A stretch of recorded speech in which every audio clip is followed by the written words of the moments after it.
Hello, everybody. It's Donna Cravata, and we're back again for another Real 50 Over 50 interview. And today we have Dr. Charlenea Arellano, and she is a psychologist, founder of the Embodied Narrative Leadership, and a powerful voice in the conversation about what it actually costs high achieving women to keep performing at the expense of themselves. And boy, did I feel this one in my bones. With more than 3 decades of clinical and leadership experience, she works at the intersection of psychology, trauma, literacy, somatic awareness, and story. Her work helps women leaders understand how nervous system patterns, trauma adapted achievement, and the specific stress of leading, while also managing how their race, sexuality, or gender is being perceived in the room, are influencing the way they decide, lead, and relate to success. And I would add one more little ism there, an ageism. Yes. And Yes. let's dive right in. We've Let's got a do it. lot to talk about. Yes, we do. So, why don't we just focus on like what happened in 2025 to start with? Oh my 'Cause I goodness. think we both had very similar journeys. Yes, it sounds like we did. And I'll start the conversation with a reference to my manuscript that's in publication. It's called Terrible Gifts. The reason I reference that is because 2025 was a terrible gift. And in the sense of, for me, what I did, Donna, is I just went full force, all in, chips all in, gave it my all, did everything, podcasting, blogging, daily social media posts, visibility, all of this stuff. And oh my goodness, by the end of the year, I was burnt out. I was chronically activated in terms of my nervous system. And I was definitely disillusioned because all of that effort did not equate into a bottom line that I was looking for. And so that was basically what happened for me in a nutshell. The beauty of it, or the gift that came out of it, was my framework, the embodied narrative framework. And I lived in this. Like my own personal experience informed this framework. And basically what it means is, I was aware of, my own stories, the things that I was telling myself along the way were not serving me. They were causing this chronic activation, right? And then I think the big one was identity. It was like, I am not this person. I have always been successful. Everything I've done has always resulted in something that I've wanted.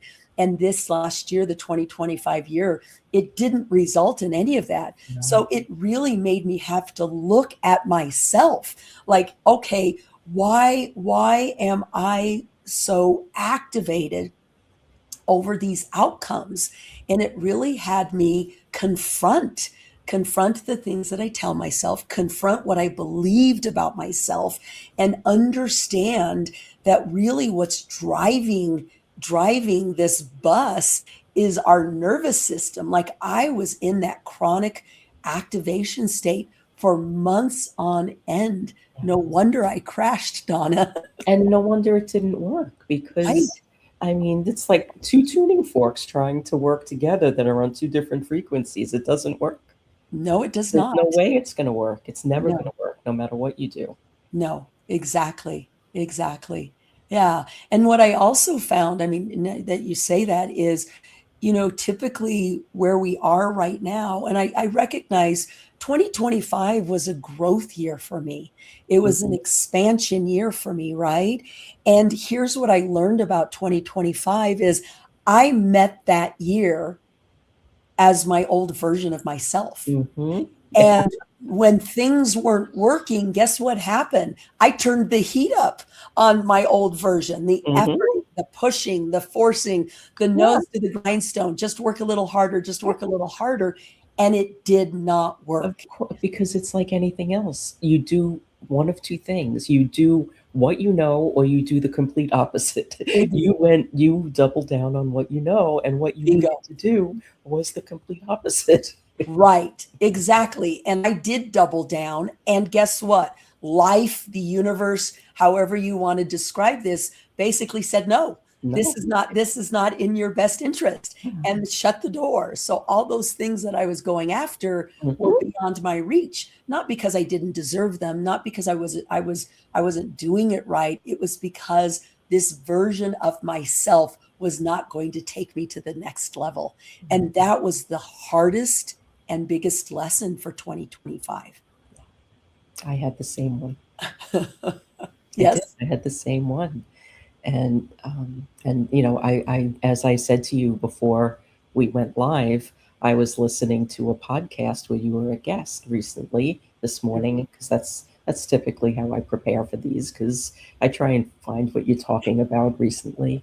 And when you started to talk about how this was embodied, that was exactly what I experienced, because I have AFib. I was diagnosed 7 years ago. I've had 4 ablations, tried all the meds, all the lifestyle changes, everything, every doctor, everything. It just keeps coming back. On May 22nd, I started to take Zepbound. Instantly, the AFib went away. And Wow. all of these things that I was struggling with in my business snapped right into place at the exact moment. Isn't that amazing how that works? It's almost like magic. So I thought I was having issues with my services. It wasn't my services. I wasn't naming the things I was doing. I named it. It's called sustainable rhythm. When my body went into sustainable rhythm, there was sustainable rhythm in my business. Oh, wow. Isn't that interesting? We're Well, doing it this gets into that within, without kind of thing, right? Yes, yes. Within, out. And it's Yes. exactly that. In here, what you were embodying wasn't matching outside. No, and what I did too is I started to rework my methodology, and I broke it into inner work and outer work. Yes.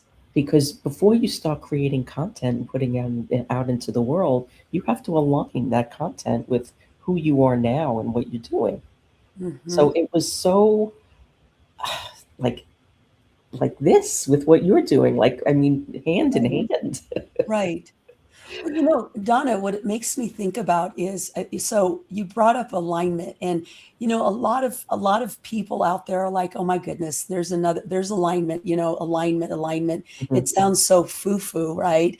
And maybe we need to find different language, because it's really getting at something that is really important, and it is the idea of embodiment. It's like embodiment is the force. It is. It is the force that propels us into life, right? And so if there's something happening in here that isn't congruent with out here, you're not going to get anywhere. And that's what I learned last year. Like I said, it was a hard lesson. I recognized that what literally was being served to me on a silver platter was, you have all these stories. Your nervous system is showing you what is real for you, and what is happening in here and what is real is not lining up with the thing that you're going after. So you got to work on this thing in here to get it to align, for it to be congruent. So alignment isn't a fancy word. No. It's a really practical term. Yeah, it's a process. Yes. And I just want to call this out here, because you are a professional with 30 years of experience helping people with these exact things, but none of us are exempt. Bingo. Bingo. And it's funny. I hear that so often, but you're a psychologist. You should know better. And I say to them, it's kind of like, the cobbler's children have no shoes, right? It's the same thing. It doesn't matter. Just because I'm a psychologist and an expert, it does not exempt me from human experience. This was my path.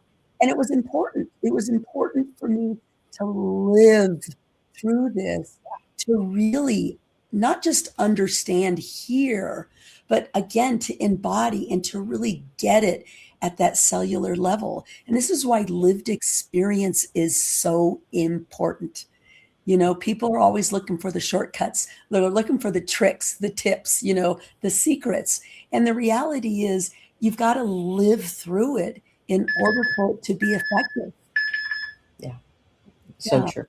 So Yeah. true. Um, and that's, I mean, I was never a person for demographics. I don't think that they really tell the story. I want to care. I care about what people care about, what matters to them, what they value. But there is something that happens to you when you cross that threshold over 50 and again over 60. And Oh, I hear over 70 and 80 too. You fundamentally change. oh, yes. Yes, there is something very powerful about that. And, who knows, is it wired into our DNA? Is it part of the blueprint? Because it does seem like it just happens. You hit those decades and something fundamental shifts inside of you, and your perspective is different, and what matters to you is different. What drives you is different. So it makes me think that there's some key in a DNA lock that it's like, okay, let's just unlock this. You've hit 50. Let's just unlock this and you hit 60. And I can look at my different decades, whether it's 30, 20, 20, 30, 40, 50, and now I'm in my 60th decade. And I can tell you each of those decades and what was remarkable and important about each of those decades. And I mean, other than getting old and feeling age, I love being 60. I love the wisdom that comes from it. I love the letting go. I think the letting go has been the biggest thing. Yeah, Letting go of what we should be doing, letting go of what will people think, letting go of what am I supposed to be doing? What is everybody else doing? That is probably the biggest sense of freedom, is when you get to that place of, I don't care about that anymore. it leaves you more space for what Yeah. really matters, and your Yes. priorities shift because there is more space. Like when I'm 62, I just recently turned 62, and I felt now, like looking back now, I feel like the 50s were practice.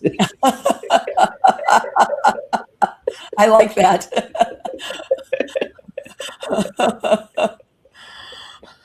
I feel settled in a different way, and whole. I just feel like, particularly now after what I experienced last year, what you experienced, I was like feeling it for you.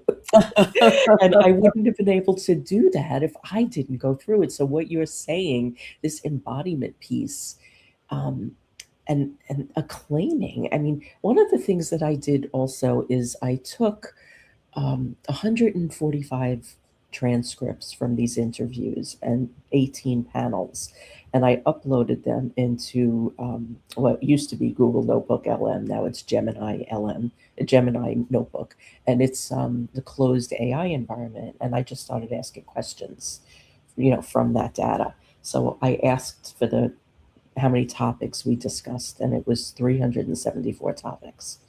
And then I asked what were the top 10. It gave me the top 10. And the number one topic of all these discussions with women over 50 was remembering and reclaiming. Reinvention did not hit the top 10. Wow. And now that I have that data in my head, every one of these conversations has like a different meaning to it, because like I'm just searching for all of these things that are really important as I'm listening and like being part of these conversations. And it comes up again and again and again. Oh, that is interesting. I love that. And, just as you shared that, when you think about reinvention is really starting over, like starting from new, right? And we don't start from new. We No, go back to who we are, because it's buried very deeply, very deeply. Now, there can be evolution and iterations of that. It makes me think of a flower, and as petals unfold, it changes the shape of the flower, but the flower is still the flower, right? It's not reinventing itself. And so no, it's interesting that people throw that term around, I'm reinventing, or reinvention. It's like, no, that's not really accurate. And why would we want to do that? we Because don't want to. essence, It's the opposite of what we want to do, yes, because we have become somebody else in the process of yes. the shedding, of the healing, of the letting go. It's going back to your truer form. Hmm. Hmm. Right. Right. Absolutely. And we come into the world with that truer form, and we usually maintain that truer form up until we're probably about 5 or 6. You Hmm. know, I was thinking about a colleagues of mine. I was just meeting with a colleague yesterday, and she showed me this picture of herself, and I think she might have been about 3. And oh my goodness, that she looked like she knew what was going on, like she Hmm. was the boss. And it was like, wouldn't it be great if we could go back to that? I was thinking about my own version of being just this really sassy, I know what I'm doing kind of, energy that I had when I was 3 years old, and it's like, that's what coming home means. That's what reclaiming means, right? Is getting back to the essence of who we are. Because one of the things that I speak a lot about is the stories that we inherit. We inherit stories. We are told, Reinvention is one of those stories. yes, and we're told many times who we are, and we believe it. And these stories that we have become the ceiling to what's possible. They become our own barrier. They become our own prisons, which is actually unfortunate. It's sad because we believe it. Hmm. Yes. And the way the way through that is through it. Like, Yep. you have to go through it, and it's not pleasant. No, no. You are speaking my language there, Donna. I mean, one of the things that I say over and over again, I say, you can't go around it. You can't go No, over it or under it. You have to go no. through it. And That's one of the. you can't delegate it. No, you cannot delegate it. You cannot delegate it. I mean, one of the things I talk about, and actually, this is a piece of the book that I wrote, is, pain is the portal. You Yeah. have to meet pain. You have to go there, because there is really important information in it. That's where our growth comes from. That's where our evolution comes from, is going into these parts of discomfort. And it's not because we're torturing ourselves, it's because pain actually comes from misunderstanding. Pain comes from these stories that we believe. But if we don't go into it, if we don't confront it, if we don't turn toward it and understand the misunderstanding, then we miss the opportunity to reclaim who we are. 100%. And the other thing that we tend to do to ourselves is, um, we put this pressure on ourselves to reinvent because that's the term that's given to us by the systemic broken systems that are all telling us it's time to sit down and shut up, lady. Mm-hmm. Mm-hmm. um, when in reality, what we need to do is reflect back on what we've done professionally for the last 20, 30, or 40, 50 years, not toss it away and start over, Right. but Right. take the parts of it that formed us and Ex- look at them, examine them. Like, what do they need to be now? What do they need to be 5 years from now, 10 years from now? How does it fit with what matters to me today? All of that, and that's sacred work. It is. It is. It is beautiful work. And especially when when you really trust the process. Because I think we've become, I think about the younger generations, and I think we all go through this, quite frankly. I remember going through this in my 20s and in my 30s, is we often, when going back to reinvention, we often are looking outside of ourselves for what is the answer. How are we supposed Mm. to be? Yeah. How are we supposed to show up? And I know I did that because, being a Latina, being a brown person. And again, you have to remember, I came into the professional world over 30 years ago. It was we didn't have DEI back then. No, no, Yeah, no, no. Sexual right. harassment was expected. Yes. And coming into a room that wasn't really designed for me, and my being the only one, of course, my focus was outward. Like, how do I fit in? Mhm. How do I blend? How do I not stand out? How do I, appear to belong here. And so a lot of my focus, and I think younger generations, their focus is outward. Who do I have to be in order to be okay here? And it really takes us away from that inner wisdom and our compass, our own North Star, right? And I think that's the beauty of getting older, because I think what happens is just through life experiences, the school of hard knocks, we're finally like, I'm not doing this anymore, and we finally go back into that wisdom. And I think that's one of the beautiful things about turning 50 or 60 or 70 is you get to the point where you're like, I trust this. Like, I trust what's inside here. I have everything I need to navigate the world right in here. Exactly. And once you do that, like all of those imposter syndrome gremlins don't have a chance, Right? because I don't bring it. Like, I have my own answers. I don't need yours. Right? Yes. And your answers are for you and they work for you, but they may not work for me. Exactly. They won't work for you. Right. They're not yours. Right. I mean, like, this is why, like, the whole concept of a framework works, because a framework can be adapted, it can be adopted, but the checklists and the 5 steps to do this, it can't work for everybody, because we're all totally different people. Right. Yes. And yet, that's what everyone seems to be looking for. We like the quick fix. We like the give me the 5 steps to get where you are. Even when they don't want it, and they know it doesn't work, it is still the thing that they will take over the hard work. Yes. Well, and it's interesting as you bring that up too, Donna. One of the things that comes up for me is that even the approach to that, information or advice, it is coming from a nervous system pattern of urgency. Oh my God, I've got to have it. I got to have it right now or I'm going to die. It's kind of that feeling. And so it really takes people out of their own wisdom and searching for the answer outside of themselves. Yeah, it's meant to. Yes. It's designed that way. It is designed that way. Yes. Yes. And if we don't have the awareness to understand that that's how it's designed, and that we need to step into our role of being in charge rather than it being in charge, then that's what's going to lead us, is that urgency. What's going to lead us is that safety, the nervous system reaction and reactivity in terms of maintaining safety. And sometimes that's not always the right answer for us. No. But what I've learned is you've got to go through that too. Yep. Oh, yeah.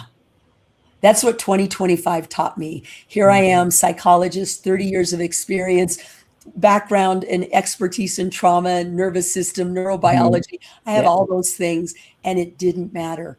I had to go through it as a human being to really get it. And it wasn't until then that I was like, oh, I really get this. I understand it. I understand it in my being, not just up in my mind, but in my being.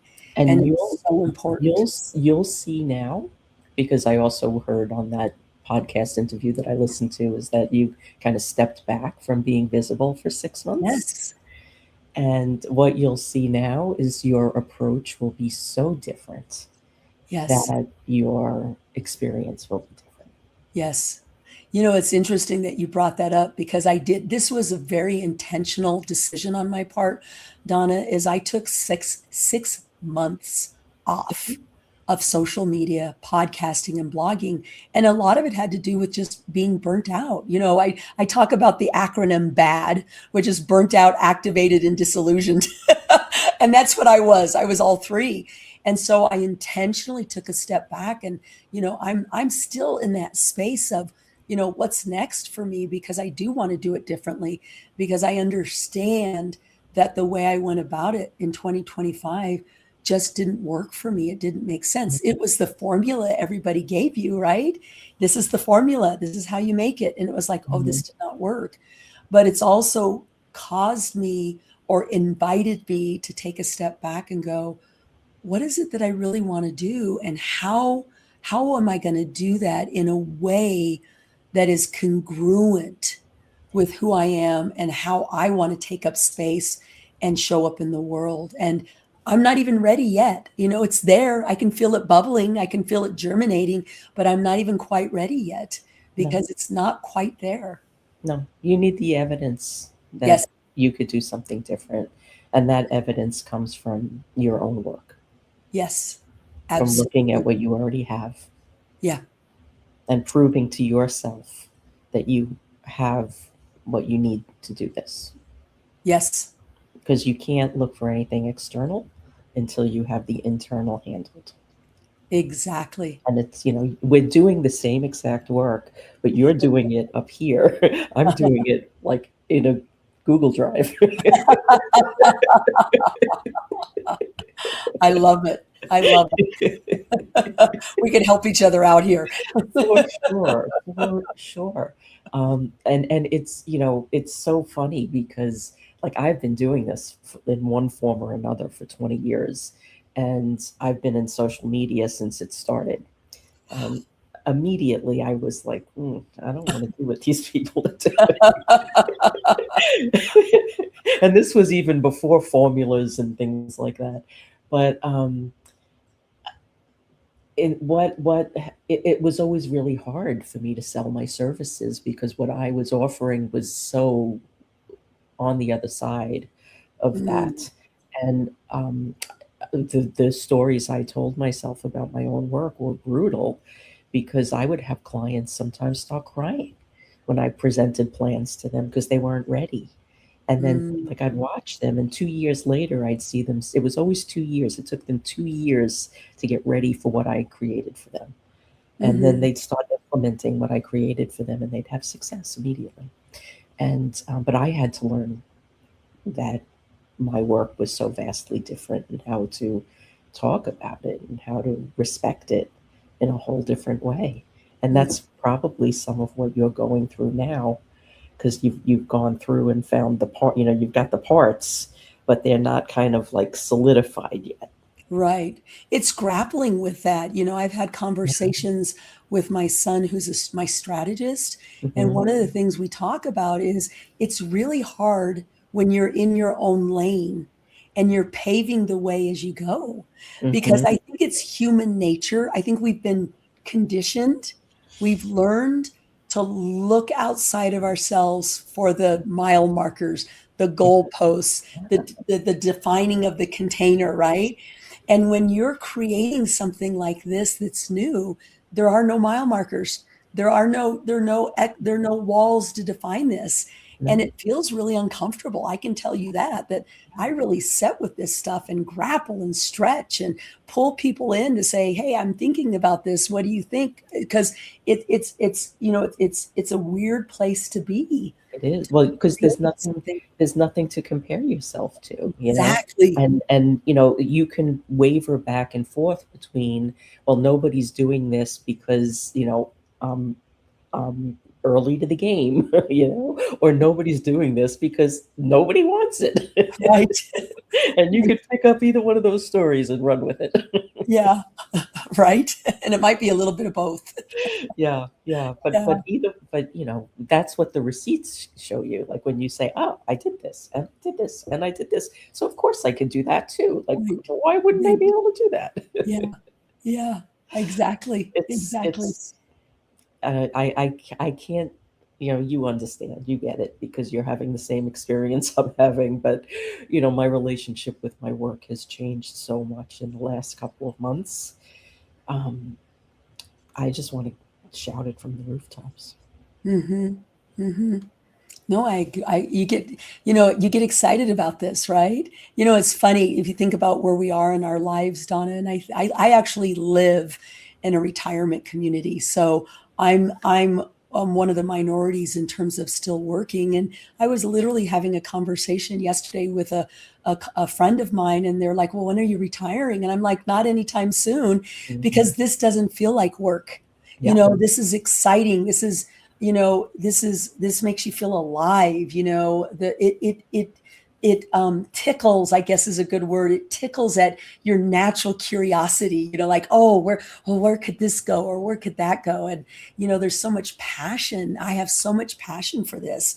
and I know that this is my life's work. And so the idea of it ending because I'm a certain age just to me sounds crazy, Yeah, actually, yeah, you it know, really does. I'm like, what am I going to do if I'm not doing right? this, right? Right.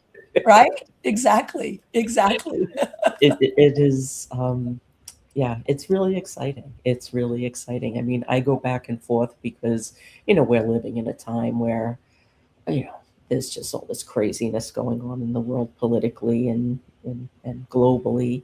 Um, and then there's these opportunities that never existed before that make me so excited. And then I have a son who's 24, and I see what he's up to and his friends, and I'm so excited. And like you saying that your son is your strategist, I love that. I absolutely love that because like this next generation is so incredible, Yes, but they they're are. incredible because of us. Right. Right. Yes, I agree. I agree. And we're here. We also have something else to offer. Yeah. I've noticed my son, by the way, is 27, so not much older than yours. And what I notice about his generation is they have so much self-awareness, Yeah. they have so much sensitivity, yet what I've also noticed about this generation is they don't have elders, they don't have mentors, they don't have guidance. And we've lost that in our culture. In the American culture, Mhm. we do not value elderhood, and not all cultures are like this. And here we are, we're stepping into that. And what I would really like to do is to really bring that alive, because we do have something to offer. We have lived wisdom, and Yeah. let's not cheapen that. That is worth the weight in gold. And I think this generation, this younger generation is really needing it, really needing it. Yeah, I agree. I agree. And I try, like, I hire my son's friends. He doesn't want to work for me, but I hire my son's friends. I help them wherever I could help them, um, because they do. I mean, like they all graduated college. They're not prepared. Right. Well, They're just especially not for prepared. this world. Yeah, they're not. This is a whole different world than what you and I walked into, Donna, when we graduated. It's rough. It's a tough world right now. It is. It It really is. is. Yeah. It is. And yeah, I'm here for all of it. I'm here Yes. for all of it. I'm As just am getting I. started. I feel like I'm 13. Yeah, it's funny. I tell people that as well. I'm just getting started. This is just this part 3 of my life, Yeah. and I'm really revved up about it. I am really excited about where this is going to go. Well, this is an actual thing. When I launched this live stream 3.5 years ago, right after I launched, Julia Louis Dreyfus launched her podcast, Wiser Than Me. And Oh, her first guest was Jane Fonda. And I was really in the thick of all of this because I was in the middle of redesigning my business, and my son was just really, gone for long enough to feel like, well, I've got my own space now.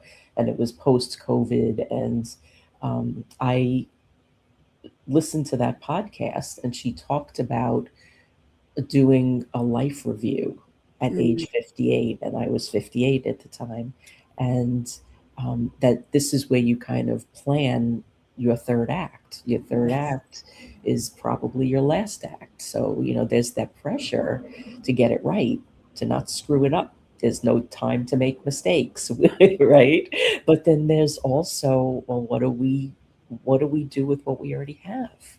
right, So the life audit is where you go through everything that you already have, and you figure out, like, what do I need to take with me, and what do I need to let go, and what matters to me, and what do I care about, and do I ever want to be in a relationship again? Do I want to be married? Do I want to be single? Do I want to work? Like, all of these things come up. And it was just fascinating because I was like right in the thick of it at the time with my personal life and my business, and recognizing that so much of that was in the work that I did. And here's Jane Fonda saying this is a thing. I must mhm, have listened to that interview 10 times, because it was so in alignment with what I was doing. And then after having all of these conversations, it's not just me. And like what you were saying earlier, is this in our DNA? I think that there's part of it that's in our DNA, and part of it is way older than that and way more collective than that, Yes. because we're all experiencing this. I think that this is more of a crone thing. You took the words right out of my mouth.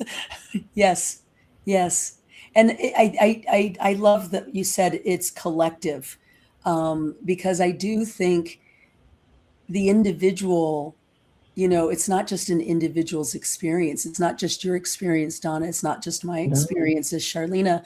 It's we're all connected, and not only we are connected, as a generation or as a people, but think about those that came before us and think about those that are coming after us. That there is this wealth of wisdom that we are all connected to that goes deeper than just our human container. And I think that's really beautiful. And I think individuals like yourself and myself, we're kind of leading the way of what's next for humankind, to be able to navigate the world in a very different way. I mean, up until now, I mean, you're seeing it in social media, you're seeing it in keynotes, you're starting to see this whole idea about embodiment and the nervous system. Up until now, we have been living on that level. We have been living on the level of, am I safe? Am I not safe? And what does that actually mean? And how does that define my experience? And how does it limit my experience? And we're finally stepping into it, wearing it, and then understanding how this is only a piece of information. It's not the truth or reality. It's a piece of information, and I'm in charge of taking that information and choosing something, rather than just allowing that part of our being to be in charge or to drive our decisions and the way we show up. Brilliant. Yeah. Absolutely brilliant. Yeah. And the combining of all of our parts, Mm-hmm. internal, external, collective. I think that's the three pieces there. Yes. And and the awareness, because you can't do it if you're not aware. Exactly. I always say self-awareness is the hammer in the toolbox. It's the most important, most basic tool is self-awareness. If you don't have self-awareness, you can't do any of this work. Yeah. It's not Well, possible. I think that might be your wisdom bomb. That's probably a good place to end, isn't it? Self-awareness is the hammer in the toolbox. It really is. Let me flash up your website here so Yes. people know where to find you. Um, there you go. There's your website. And this has been amazing. I mean, I could talk to you all day long. It has been fun. I could do it as well, Donna. And I get really get excited about this stuff. yes, I do too. Because and I think that there are so many women in our age category, give or take, um, that really feel like they don't have any options left, and that Wow. breaks my heart. It is heartbreaking. It's very sad, and it's so not true. It's so not true. Yeah. I think this needs to be our next movement, Donna, is that, the crones are here, the crone season, that we have come. We've come, and we've got Well, I, something to I, say. I call this the wisdom revolution. I love it. I love it. Perfect. and it's I think I had mentioned this earlier before we went live, but one of the things that I'm doing over on Substack, and I'll launch it in the fall, is creating easy ways for sharing segments of these interviews. So we share the words of the women we know, Mm-hmm. and we start, creating this intentional visibility that way. And spreading the wise words of the women that are just kind of floating under the radar. Yeah. I like that. I Yeah, like because that. there's so, I mean, just in these conversations that I've been having for 3.5 years, it's been, you know PhD level education Mm-hmm. that you can't get anywhere else. Yeah. Well, and there's PhD level education on life too. Yeah, well, that's what this is. Right? That's It's what not this just going to an is. institution and getting a PhD. No, It's no, PhD on life. this is all lived experience. Right? And, from the front lines, not Mm-hmm. from Right? a big stone building, but Nope. from In the trenches. In the yeah, trenches. yeah. And I mean, like, some of the stories that people have shared has just been, you know, first of all, I'm honored. Second of all, just incredible that we all have these lives that we've lived, that where we've been through the ups and the downs and the sideways, Mm-hmm. and we're all just doing this in our own little spaces. But when we start to come together and share these stories collectively, we learn that we're more alike than we know. Yes, exactly. Yes, and we're all in that arena. Now, how we show up in the arena really varies from person to person, right? But we're all in the arena. We're in the arena of life. Yes. Yeah. Yeah. Oh, so excited. So excited. Well, I'm sure you'll be finding this woman on here again because we've got more to talk about. We have more to say, right? We have more to say. But until All right. then, go visit her. If you're listening on the replay, you have questions or comments, tag us and we'll come back and keep the conversation going.